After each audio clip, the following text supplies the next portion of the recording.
This is the Frontier Freedom Hour, sponsored by Centennial Institute at Colorado Christian University. Here's Jeff Hunt. All right, Jeff Hunt, Tom Copeland of the Centennial Institute doing a little analysis on the debate that took place this week and the conversation of Donald Trump with Tucker Carlson. What's happening in this election? How are things shifted? And what are the major policies and political issues that are going to be rising to the top in this election? So if you missed any of it, go back to Frontier Freedom Hour, frontierfreedomradio.com. Frontierfreedomradio.com. You can download the podcast there. All right, so one of the issues that was really the big one, and it's going to be the biggest for the left in this election, is the issue of abortion. It came up, and there were differences. There's pretty significant differences of opinion during the debate that took place on Fox News among the Republican candidates.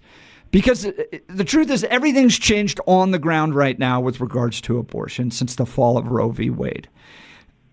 And it's not good for those that are pro-life. I mean, they're really losing in a lot of capacities.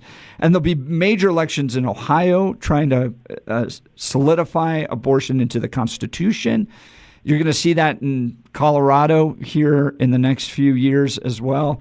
So pro-lifers are not winning. Some of the candidates, like Nikki Haley, during the debate said, I don't think it's the role of the federal government, or I don't even think that the federal government could pass a nationwide ban on abortion. Other candidates agreed. The candidate from North Dakota, the governor there, said, we need to leave it entirely to the states. Others, I want to say Mike Pence, Asa Hutchinson, Tim Scott, said, no, these are justice issues.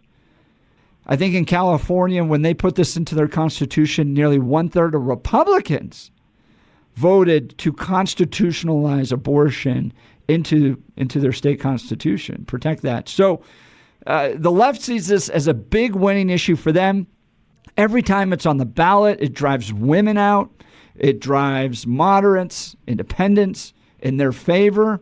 And so they're going to be putting this in one analysis from Susan B. Anthony list on 6 state ballots during this next election in 2024. So you're going to see this out there. But what was interesting to me is that there's not a conservative consensus on what to do nationally about this. They're willing to all say, all the candidates, they're personally pro-life, but some are saying, no, this is a life or death moral justice issue. We must be willing to take a stand nationally on this. Others saying either for reasons like there's no way it'll get through the Senate, or they just believe it's a state-by-state issue like the governor of North Dakota said. That was interesting. There's no real consensus to that. We're going to have to work through that. Tom, Director of Research, what did you make of that conversation, particularly on abortion during the debate? Well, I think it reveals that really deep divide in the pro-life movement. And there are folks on the left who are pro-life as well. We want to be clear that there are pro-life Democrats. That's right. As well as pro-life Republicans. But for the pro-life movement, it's this complicated question, or this conundrum of what is right versus what wins. And it can be very hard. I mean, I agree. To allow individual states to decide it's okay to murder a baby until the moment it's born, like Colorado is doing. I still think I agree with Tim Scott. It's a justice issue. It's a moral issue. It should be banned. What wins? I don't know. Could Colorado eventually get to the point where they might reconsider banning late-term abortions? Okay, that's maybe a winning strategy as a goal for people in states like Colorado and other places to work towards.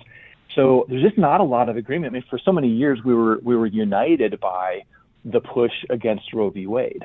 And it came tumbling down so fast. We've been expecting it with the conservative court, but it happened in some ways so quickly that it's not that the pro-life movement is in disarray. I think it's just that there are a lot of different opinions on it. And so you see that in the candidates, right? I'm personally pro-life. It's a moral, it's a justice issue, but I'm concerned what we can actually accomplish. And they're aware of, the key voters for the general election are basically female voters in suburban areas. They call them the collars around big city areas. And so I think Mike Pence is right. It's a moral issue. There should be a federal law against abortion. But Nikki Haley is also right. You can't turn off, large chunks of women by being too harsh about it. You have to figure out a way to make abortion less attractive. And then you have people like our local governor, Jared Polis, who, although he's, probably one of the most pro-choice governors in the state, recently said abortion is wrong. So it's complicated. It's a complicated environment. Jen Psaki tweets out right after the debate that no one wants to support abortion up until birth. And I'm like, you have not been in Colorado. I mean, it is one, they claim it's healthcare. So they're trying to destigmatize any, abortion issue, even up until the moment of birth. So if it's just healthcare, why does it matter? Of course you could do it right up until birth. It's no different than, clipping your fingernails. And so that divide, even within the left, where you still have some that seem to claim to that kind of Clinton-esque, safe, rare notion of abortion. And then you have the new left, which is going, no, we shout our abortion. It's healthcare. It's no real big deal. We're going to try to destigmatize it altogether. Tom, I want to ask you this question.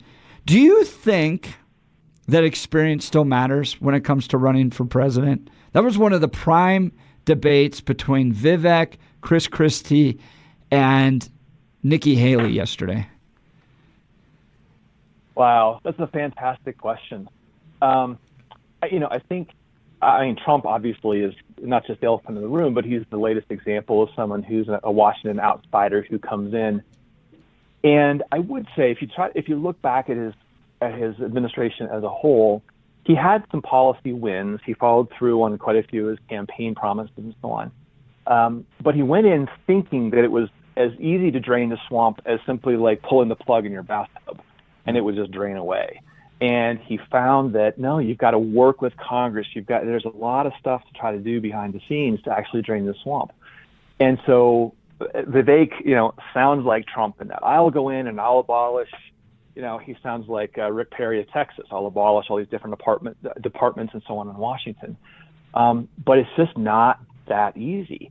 So I think I don't know the answer to that. I think experience still matters. I think it's important for someone to have some experience in foreign policy to know how the world works, but that's because I'm a foreign policy junkie. So I think that's important. A lot of folks, though, when they voted for Trump in 2016, said, no, actually, not having experience in government is good. Having experience in business is a major plus. And so that was interesting in the debate this week. Both Burgum and Ramaswamy are successful, multi-billionaire entrepreneurs. So it's a new feature, and I think Vivek's youth actually is in his favor right now. He's 40 years younger than Trump, basically, and so he definitely is a new generation of entrepreneur. And so I think he's on the rise. I don't know that he's going to present any kind of a challenge to Trump, but he may very well take over from DeSantis in the number 2 position. What stands out to me about Vivek Ramaswamy is his clarity in his communication and his decisiveness. So at 2 points, they asked him to raise their hand, one on whether or not you would still support Donald Trump if he was found guilty of these indictments, and his hand shot straight up. And then there was another component where his hand shot straight up as well. I think the younger generations value direct, clear communication more than the older generations do. And you see that. That's what strikes me as the single biggest generational difference on that stage is you had, I think the older generations probably honored a almost kind of reflective thoughtfulness, right? So you see that with Chris Christie where he takes a second to think about the question and then will either raise his hand or not. Asa Hutchinson was the same way. By the way, we had Larry Elder, Asa Hutchinson at the 2023 Western Conservative Summit. Really appreciate those guys taking the time to come out and talk with Colorado voters. I'm not going to spend much time on my frustration about the fact that most Republicans are ignoring the state anymore, which, again, we're not in the business of getting anybody elected. But when you're trying to have conversations around policy and both sides decide that, we're just not going to engage in the state of Colorado that much. That's frustrating to me. I would have loved to have both Joe Biden, Donald Trump, all of those candidates that were on the stage. We would have loved to have them because we want that type of engagement. But anyways, what kind of struck me was just how clear Vivek is. Tom, we've got about a minute. You worked with students. Is that a value you think students have, that type of clarity, that type of direct answer that Vivek Ramaswamy gave during the debate? Absolutely.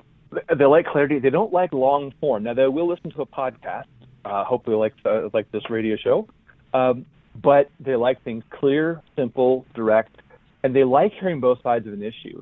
Right. I really like to get back and talk to some students to see how many of them actually watched the debate, because they want to see both sides of it. They don't want to just hear pro-life speaker. They want to hear someone who's pro-choice. They don't want to hear just a capitalist. They want to hear a socialist. So I think to reach out to the younger generation, the conservatives have to be open to arguing and winning debates. We've got to show that our arguments are actually stronger, but in a toe-to-toe battle. I really do think TikTok has changed the way people's brains work. They want that direct information as quickly as possible. No fluff. Give it to me. What do you believe? They respect that. And I think that's why Vivek is doing so well right now, especially among younger generations. All right.